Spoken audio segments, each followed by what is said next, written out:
ازيكم؟ كيف انكم؟ وحشتوني وحشتوني وحشتوني. السؤال يجيني دايما، ايش الفرق بين دي العروكات؟ يعني انا اختار كلهم ولا واحدة فيهم تكفيني؟ اول شيء نبدأ بالنسبة للديلكة البيضة يا بنات، هي تعتبر نوع من انواع العروكات برضو.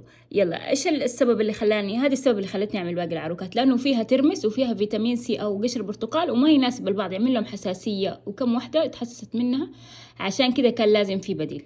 عشان كده على طول عملت لكم عروكة القهوة، ما تسبب حساسية نهائيا. يعني المميز فيها معروفة، القهوة كمكون طبيعي هي ملكة التقشير. بالنسبة لعروكة عرق السوس برضو هي عبارة عن هيدروكونون الطبيعي، عشان كده ممتاز جدا للناس اللي عايزة لونها يفتح زيادة.